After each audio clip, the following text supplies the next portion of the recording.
Okay, welcome back to ABT Lockdown Live. This is one of the segments we're going to be running through this show. It's called ABT Tackle Talk, and it's an opportunity for us to, well, firstly, not to go live, and you're going to see from this segment that we're probably not live now, talking to Tommy Slater from Daiwa now. Everyone knows Tommy. His claim to fame's are many and varied. One of his main claims to fame is that he's great at leading bass events and then not leading them by the end of the second day. But his other and his Monday to Friday job is he is one of the product design guys at Dyer. So we're going to take this opportunity now to say g'day to Tommy. G'day, Tommy.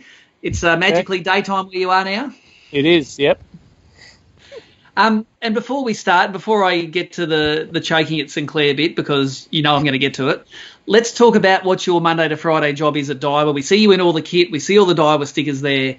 What is your role at Daiwa Australia?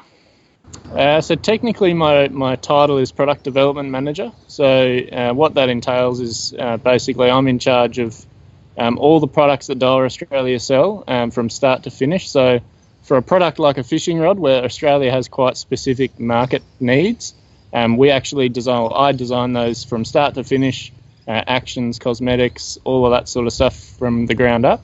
For a product like a Exist or a Alluvius spinning reel, that's a global project. My input into that, I guess, is more in the development side, having my input, having the Australian market's input to make sure that at the end of the day we come up with a product that suits the most amount of anglers in the world. Yeah, and you've kicked some real goals because you've had some fairly flash launches since you've been the product guy there at Daiwa. Let's run through them. The latest Exist, the latest Alluvius, the latest Saltigas. There's a few feathers in your cap already, and you've only been doing it for a few years, haven't you? Yeah, been here for about 2.5 years now at Daiwa. Thoroughly enjoyed it, and as you say, we've been kind of kicking some really big goals the last couple of years with the products that we've launched.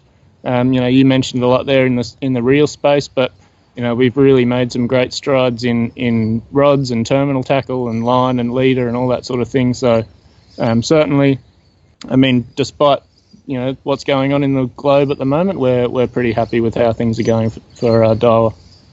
Awesome, mate. And when things are on a roll, things tend to stay on a roll because we got one Bass Pro event away in the Suffix Bass Pro series. It was the Lake Sinclair event. And it doesn't seem like it was only a couple of weeks ago, but a couple of weeks ago we were allowed to run outdoor events with up to 500 people. We made the decision that we could do it safely, and 40-something boats ended up on Lake Sinclair. At the end of the first day, from memory, there was 3 anglers within about 20 grams of each other, and you were topping those 3 anglers. So yet again, Tommy, you were leading a bass cast and retrieve event. What happened on day 2? I think that's the third ABT maybe at St Clair that I've led after at least the first session, going back to when we used to have a 3-session event. To be honest, I just ran out of fish. Sunday morning probably made the wrong call. I was catching bigger fish in the Carrabrook Arm. Most people knew that. Matty Langford ended up winning the tournament up there. I probably should have gone straight there to kind of stake my claim in a little area. I ended up going up to a place that I really like to fish, which is the old quarry. Just on the road as you come in, you drive over it a lot of times. Yep. Went up there, I was catching a few fish on top water and on eye wavers up there, and had my chances up there. My non-boater Jared put a couple in the boat on cicadas as I was throwing the eye waver. We had our bites, but just didn't put them in the boat. So from there, I was kind of chasing my tail, and I never could get a really good stretch of water up the Carrabrook to kind of have as my own. So that's an interesting segue, because I was watching your highlights when we're putting the highlights together, and those highlights of course are on the ABT YouTube channel, or if you can't find that, of course they're linked on the ABT site. I saw you throwing some buzz baits and some stuff that looked like it was newish sort of Daiwa lures, mate. So let's start at the bait end. This is Tackle Talk. I want to see some of the new stuff that these bass guys are going to need in their box come the next time we can fish a tournament. Yeah, well, I was actually I was really excited to throw some chatterbaits around because we were still catching some fish on reaction early in the morning. It turned out that kind of cicada bite really was the go in the morning. But I was catching a few on a chatterbait. So I stocked up on these, hoping that the Clarence River event would would end up. But that's called the Ste Cover Chatter. Really cool chatterbait in that it's got a weed guard, like a skirted jig.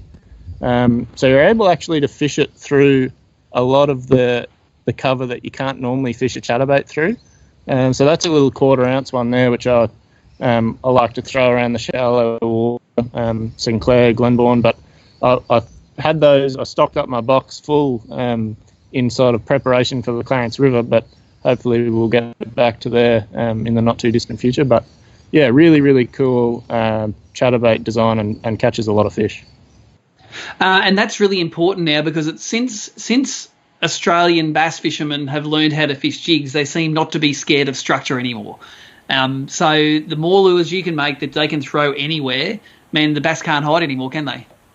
No, not really. I think, yeah, as you say, the skirted jig probably opened up a lot of people's mind as to where you can catch a fish. I know, like at Sinclair in the tournament, I was fishing some big trees up the Carrabrook that would be in less than a foot of water and catching fish off them.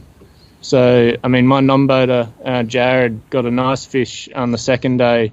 It was right up the Carrabrook Arm. There was a little gully that went into a back channel, and it had one single tree right at the back that was in, I think it was about 2.3 feet of water. And I'd missed a fish there the day before, and I knew there was one on that tree. So we went back there on the Sunday, and Jared ended up catching it probably after 20 casts at that tree. I had a bite and missed it, and he threw in and got it. So it probably has opened up people's eyes to where you can, like how shallow and how tight to cover that you can fish. And yeah, having the ability to throw a lure like a chatterbait, which you kind of never could really throw right into the heart of the structure because you'd always get snagged, to have that Ste's cover chatter now that you can really throw up in there and not worry about getting snagged. I've caught a lot of fish where I probably wouldn't have thrown a chatterbait before. And just for the guys that haven't thrown chatterbaits much, tell us exactly how you fish them, because you fish them more like a crankbait than a jig. They look like a jig, but you fish them like a crankbait, don't you? Yeah, so I tend to do quite a slow roll. Like I just want to have that blade kind of wobbling. So you'll feel it thumping through the rod, much like a crankbait, as you say. But I really like, if I'm fishing it over weed, I like to try and tick the top of the weed, and then every so often you'll just give your rod a little snap. Just pop it free of the weed if you're kind of hitting it too much. And a lot of the times you'll kind of pop it and you'll get a bite straight as you drop the rod tip back when you give that lure a little bit of a pause. But, you know, around the rock walls and stuff like at Glenbourne, just a steady retrieve, really. And if you can tick the bottom and get that lure to deflect, much like a crankbait, that's when you tend to get the bite. Awesome, mate. And do you prefer to fish the chatterbait on a bait cast or a spin outfit? Definitely a bait caster. Even the 1/4 ounce one, I differ my rod setup if I'm throwing the 1/4 ounce to the little bit heavier 3/8 ounce. But yeah, definitely a bait caster. I just have a little bit lighter rod for the 1/4 ounce. I throw a Harrier Finesse spec, which is a Daiwa Ste's 7'1" bait caster. And then on the heavier one, I actually use a Ste's Lightning, which is a lower modulus crankbait specific rod, because I really like that give in the rod for a chatterbait. That's right. With the chatterbait, the fish nearly needs to engulf it and to turn to get that hook in the side of the mouth. It's not like a crankbait where if they peck at it, they're going to get hooked. They need to eat it, don't they? Yeah, you do. You definitely want a softer rod. Like I would not throw the chatterbaits on the rod that I would throw a skirted jig on. You know, like my skirted jig rod's really stiff. It's a Commander Basilisk, but I wouldn't throw a chatterbait on one of those because I just find they're just a little bit too stiff and you kind of get those short strikes a lot of the time. I think the softer rod just enables them, as you say, to engulf it and turn before you set the hook. Awesome, mate. What else have you got in that Ste's lure range? I got a sneak preview of them a few years ago when I was in Hong Kong. I saw them on the wall. They're very simply marketed, but they are a quality lure. And what else have you got there? Yeah, so there's a range of stuff in the Ste's family. So we introduced it late last year into Australia. Obviously, the cover chatter we've already spoken about. Really cool one that I really love is the Ste Spinnerbait. So that one there's a 1/2 ounce in the kind of white bony brim colour. We do a 3/8 and a 1/2 ounce in that spinnerbait. Very, very good quality, high quality spinnerbait. So you can see there the skirt, which is one of the big features I like in all my wire, jig baits, chatter baits, is a hand-tied skirt. So you can see that there. Just means that that skirt will stay in place basically until you've either lost the lure completely or you've hung it up on the wall because you caught your PB on it. So I guess the overarching thing with a lot of the Ste's lures, obviously Daiwa's got a lot of our kind of key lure technology. So we have that Saxas coating that you love in the treble hooks on all the hooks on these spinnerbaits, but a really flexible kind of soft wire really gets a really good vibration out of it. And I've caught a lot of fish on these for a lot of years, and I wanted to bring them into Australia when I first started at Daiwa. It took me a little while to get all the finer details worked out, but I'm really happy they're here now because they're catching a lot of fish in the rivers and the lakes for sure. Well, I can attest to how well those hand-tied skirts work, because I did a lot of bass fishing back maybe 20 to 15 years ago when the ABT Bass Pro Series started. And, of course, most skirts in those days were attached with a little, like a rubber ring, the silicone skirt, little rubber ring, and it'd hold on. Trouble is that rubber ring over time, it perishes. So when you open your spinnerbait box 5 years later and say, I'm going to try those spinnerbaits, you pull it out, the skirts just take themselves off. It's like O week at uni, isn't it, mate? There's no skirts anywhere. And all of a sudden, the only ones that I had that remained tied were some of the old Daiwa spinnerbaits that I bought in Japan 20 years ago, hand-tied skirts, and they are still good to go. So it does make a difference, that hand-tied gear, especially if your spinnerbaits last more than a couple of years, mate. So, mate, let's move on to some of the reels that you've had something to do with. And this is one of the ones here that I've had something to do with. It's the new Luvius. You gave it to me and I took it down to Tassie. Filled it up full of light line, but probably because I fished a lot of racks, didn't get to fish it as much as I wanted to, and I was really looking forward for the rest of the season to really put this Luvius through the paces. But for me, this Luvius here, it must be the lightest spinning reel I've got. I've got old 1003 exists, and I've got a lot of high-end spinning reels that I flog the hell out of. How does this rate weight-wise and performance-wise with those? So you are right. It is the lightest spinning reel that we make, that we've ever made. So it is lighter than the 18 Exist, which I know you've got a couple of as well. And that really comes down to a couple of key design principles, I guess. And Luvius has always been made out of our Zion material, so a really lightweight carbon resin composite material that Daiwa developed, really stiff, really rigid. But this year in the 20 Luvius was the first time that we've combined that Zion material with our monocoque body technology. So you saw monocoque really sort of come into its own when we launched the 2018 model Exist. The single piece body design really helps us to make a really small, compact body. So we're able to make a really small reel, but it actually gives us more internal space in the body itself to fit a larger diameter drive gear. So really the monocoque technology is what is, I guess, the key defining feature of being able to make this Luvius the lightest reel we've ever made.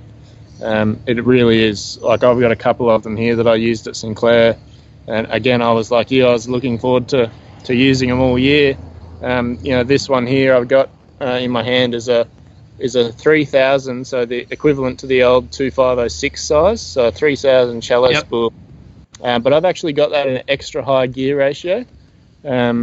So what we've done, we've started bringing in more gear ratio options in the spinning reels because, I don't know if you saw our Q&A with Peter Phelps, but he really loves, obviously, tinkering with retrieve ratios in his baitcaster reels.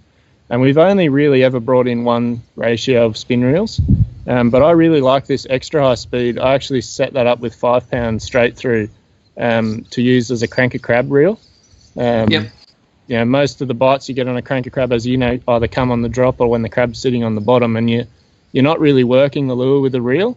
You're working your lure with your rod, and your reel just is there to hold the line. So I wanted the fast pickup, so that if a fish grabbed it on the drop and ran them towards me, I could pick up that line really fast. So I actually really think that 3000 shallow spool high speed will be a great reel for the tournament guys this in the next near future. Well, I think so, and because it balances, especially those brim rods, it balances them so well. You can really throw a brim outfit out of kilter if you have too heavy a rod to get the fast retrieve. And guys that fish racks do this as well. They usually use a 3,000 size reel, but the reel takes control of the whole outfit. So having that lightweight option in the Luvias is going to tick a lot of boxes for both brim and bass guys. And how's it been selling? It's been on the market for a little bit now before the lockdown. I'm sure the sales must have been pretty good. Yeah, certainly launched with a lot of hype, and we were very, very happy with how it kind of launched. Obviously, we would have liked to have all of our retailers, independent dealers throughout the country kind of operating as normal, but certainly so far the signs are very good, and definitely from our point of view, this is the best Luvius that we've ever made. So I'm certainly pretty confident that whoever picks one up, whoever's lucky enough to get one, will love it. I know that Grayson Fong is very, very jealous that he doesn't have his hands on one at the moment. Oh, so I've got one and Grayson doesn't. So Grayson, sorry, mate. Because it's locked down, I don't think I have to give this back for a fair while. As far as I know, Australia Post doesn't work from my house. Even Nick has one and he doesn't have one at the moment. So he's very... Well, there you go. It's like musical chairs, mate. It's like musical chairs. The music stops, I'm on the chair. I'm winning the game. That's how it goes. Tommy, what else? Look, for the ABT viewers we've got now, a privilege to have you on the show here, mate. Have you got any little secret hints and little spoilers or leaks for us, that things that are coming up in Daiwa that the brim bass barra guys are going to snap their doodles over? We have a lot, mate. It's kind of been keeping me very busy while we've been in lockdown. We've got a lot of stuff on the go at the moment. I think some of it kind of got teased a little bit during the Gippsland Vicky tour. We're doing a big range of brim rods, well, kind of brim-specific rods, which will launch kind of hopefully around August, which is, I think there's over 16 or 17 models in the series in a few different price points. So that's one that's keeping me really busy at the moment. I'm just finalising all them at the moment. I'm actually waiting for a courier delivery from our factory any day now to tick off the final changes that we made to them. But we've got plenty of stuff coming. I know I sent you some samples of some straight through fluoro line. We've got a lot happening on the lure side of things as well. Lots to come. That hopefully when we get out the other side of this virus situation, that we're going to have a lot of new stuff that'll be a good excuse for people to get out and go fishing and enjoy the outdoors again. So. Well, that's awesome, mate. And yes, you do know I have got some of that prototype fluorocarbon stuff. And you know me, I really like being able to put together a mix of tackle that is 100% a reflection of sponsors' product. And there's always been little gaps here and there, but I think that new fluorocarbon is going to definitely fill a few gaps for people. Spooled so nicely. I can't give away too many spoilers, but it's going to be a real good one. And I think all of the Daiwa fans Australia-wide are going to love to match their Daiwa rod and reel with some quality Daiwa fluorocarbon as well. And Daiwa's not silly. People use fluorocarbon and lose fluorocarbon a lot, so it's a real consumable item. So any ideas on time frames when that sort of gear turns up? Should all be. We were planning to kind of launch everything around the after show, so around July, August time, you should see a lot of stuff dropping from us. So have a look around that time. We're just talking about how we're going to kind of do a big digital launch and utilising some of your channels as well to really make that kind of the year without the after show kind of the best one yet. So. That's right, because of course the after show has been cancelled. That included the public day last year. It was going to include it this year, but now it's going to be in June 2021. That after show will be on the Gold Coast. Tommy, finally, thanks again for joining us. But give us a little bit of a shout out about the things that Dyer Australia are doing to help keep all of us anglers entertained during this lockdown period. I saw the thing you did with Phelpsy the other day. I assume you've got more of that type of stuff coming up. And how can people subscribe to it?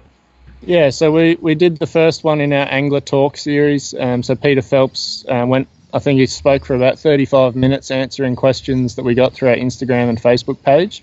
You're right, we are going to try and do one of those every week. So we've got another one coming up on Murray cod fishing with Jacko Davis will be the next one. I think we've scheduled one in with Captain Risky himself on the brim side of things. I think just before we would have put up this morning, I think the guys put up a video of Brett and his last trip to Japan. Just a little nice little bit of content there for your viewing pleasure. But we're certainly going to try and keep everyone busy with various blogs and video content. We filmed a lot of stuff today on some tips and tricks and tying knots and reel maintenance and all that sort of stuff. So hopefully it's a good chance to get on top of that stuff. So hence I've cleaned the boat nice, so we're all ready to go. And just finally, give us the shout out of where the channels are. You got a Dyer Australia YouTube channel. You have a Dyer Australia Instagram page. You have a Dyer Australia Facebook page. Is there anything I'm missing out? No, so that's the main one. So yeah, Facebook and Instagram, the two main social platforms. Obviously, all our video content is housed on the Dyer Australia YouTube channel, as you say. Yep. All of those you can get to from the website, so daywafishing.com.au. So you can go there, you can find all the blogs, all the tech tips, all the kind of stuff you can link through from that one website. So that's probably the best point of call for you to go. Awesome, mate. Thank you very much for your time. I'm sure we're going to be talking to you again before this situation's over. Look forward to it, mate.